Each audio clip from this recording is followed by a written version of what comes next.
Alors, SRPA, sauver, respecter, protéger et aimer les animaux. En quelque sorte, on recueille tout ce qui est animaux trouvés sur la voie publique, donc perdus, ceux qui sont abandonnés par leurs propriétaires ou alors saisis par les autorités. Et quel type d'animaux accueillez-vous majoritairement? Alors, principalement ici au centre de Liège, c'est chiens et chats.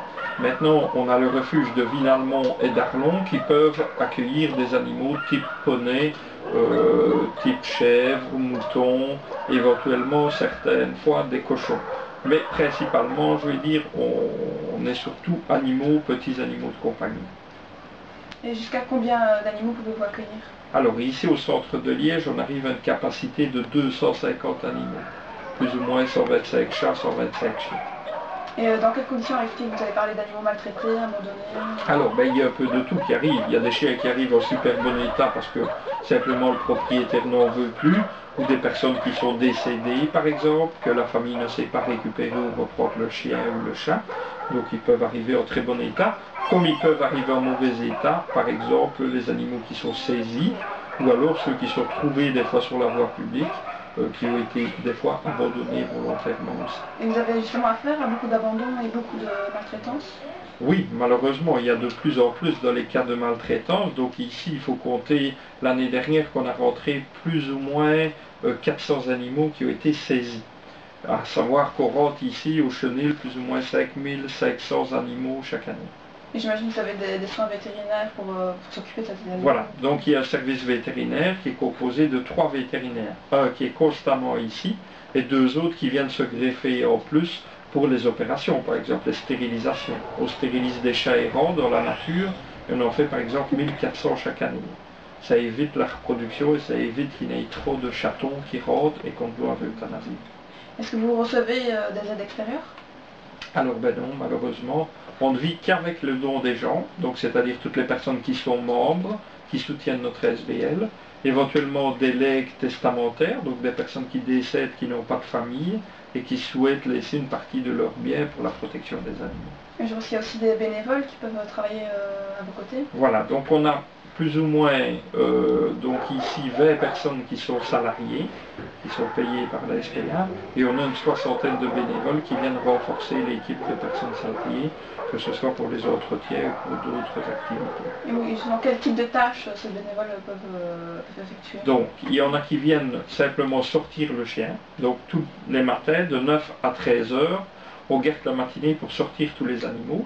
Donc il y a des bénévoles qui viennent, qui les sortent, mais après ça, on a bien sûr besoin de personnes pour l'entretien, donc l'entretien des cages, pour le toilettage, par exemple, des animaux, pour les visites après adoption, donc c'est-à-dire contrôler chez les gens qui ont adopté un chien pour voir qu'il soit bien.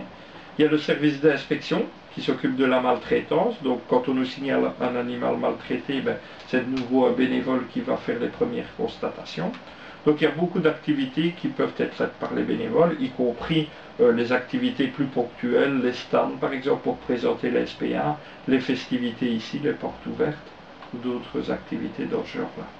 Le refuge est-il toujours complet ou s'il y a des moments, des périodes où vous avez moins d'animaux? Malheureusement, on est constamment complet. Mais il y a des périodes où on appelle ça des périodes en surcharge. Donc c'est-à-dire qu'on a par exemple l'autorisation pour 125 chiens, on peut monter jusqu'à 150. Donc c'est-à-dire qu'ils seront 2 par loge, à la place d'être dans des loges individuelles. Mais on doit dans les 3 mois redescendre à la norme habituelle, donc qui est de 125. Donc il y a des périodes de surcharge, mais on est constamment complet parce que l'être humain, du moins ici en Belgique, est comme ça et a tendance à acheter en surconsommation. Donc on achète un chien parce qu'il est beau, parce qu'il est bien, et puis quand on n'en a plus envie, on le dépose dans un refuge. Or ce n'est pas vraiment le rôle principal du refuge de replacer les animaux que les gens ne veulent plus, mais plutôt de prendre les animaux qui sont trouvés sur la voie publique et de retrouver leurs propriétaires. Est-ce qu'il y a beaucoup d'adoptions? Alors, on arrive à 3600 animaux qui sont plus ou moins replacés chaque année. Et que se passe-t-il lorsque personne ne veut d'un animal et qu'il est là depuis déjà un certain temps? Malheureusement, il y a le risque d'euthanasie. Donc, c'est pas difficile. Il y a 5500 animaux qui rentrent. Il y en a 3600 qui sont adoptés. Il y en a certains qui retournent chez leurs propriétaires. Mais à part ça, le chiffre il est encore énorme. Donc en Belgique, on arrive à plus ou moins 30, que je ne dise pas d'erreur, 35 000 abandons chaque année, et il y a plus de 11 000 euthanasies chaque année en Belgique. Et vous avez parlé aussi donc d'un suivi lorsqu'il y a une adoption. Oui. Donc là, on a des bénévoles qui vont voir que le chien qui est adopté soit bien dans sa nouvelle famille. Donc c'est simplement des visites de contrôle qui se font. Il y en a qui se font par téléphone, il y en a d'autres qui se font sur place. Si on a un petit doute ou quoi que ce soit, on va vérifier.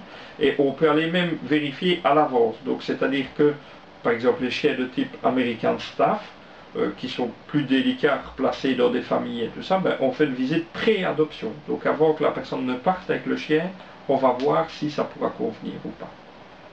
Et que conseillez-vous aux gens de faire lorsqu'ils trouvent un animal?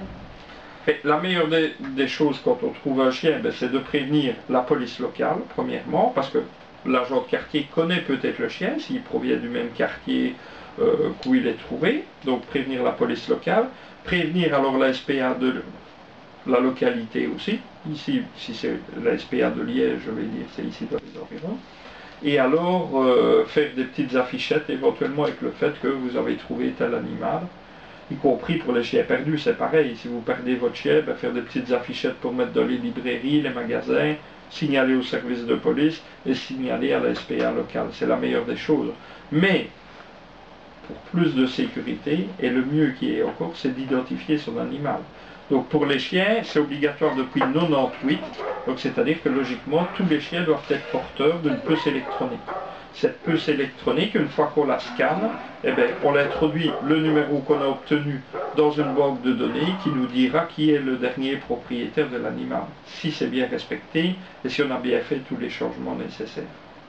Et si une personne a des doutes quant à l'état d'un animal dans son entourage, qui pense être peut-être maltraité, qu'est-ce que cette personne peut faire? Alors, ben, si le dialogue est possible avec la propriétaire ou la personne qui est propriétaire de l'animal, c'est d'aller la trouver directement et lui dire, écoutez, voilà, j'ai l'impression que votre chien n'est pas trop bien, est-ce que vous pouvez me dire pourquoi est-ce que c'est comme ça? Donc le dialogue, c'est la meilleure des solutions. Si maintenant le dialogue n'est pas possible avec cette personne, ben, on peut aller vers la SPA locale, qui, elle, fera son rôle d'SPA, donc d'essayer de rentrer en contact avec le propriétaire et de trouver une solution, mais on n'a aucun pouvoir de saisir. Donc c'est-à-dire qu'on fera une démarche à l'amiable pour essayer de trouver une solution et pour améliorer le bien-être de l'animal.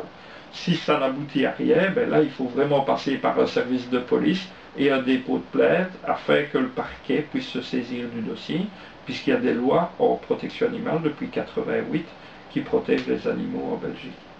Et y a-t-il quelque chose que vous voudriez ajouter, un point qu'on n'aurait pas soulevé?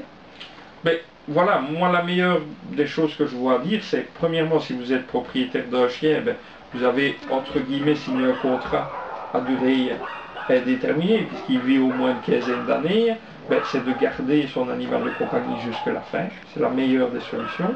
Deuxièmement, lui offrir le plus de chances possible de retrouver son propriétaire s'il s'est égaré, donc placer une puce électronique, que ce soit un chien, un chat, que ce soit un cobaye, un furet, peu importe. Si vous placez une puce électronique, une fois qu'il sera trouvé, on peut vous le restituer beaucoup plus facilement. Et alors la stérilisation des animaux, pour éviter qu'il y ait trop, parce qu'il y a beaucoup de gens qui se disent oh, ben, on garde un chien ou un chat, on va faire une portée avec, c'est toujours mieux pour l'animal. C'est totalement faux. Et c'est pas mieux puisque les refuges sont bondés, ça ne fera qu'ajouter des animaux en plus sur le marché. Donc la stérilisation, l'identification, c'est très important. Merci beaucoup d'avoir répondu à nos questions. De rien, pas de problème.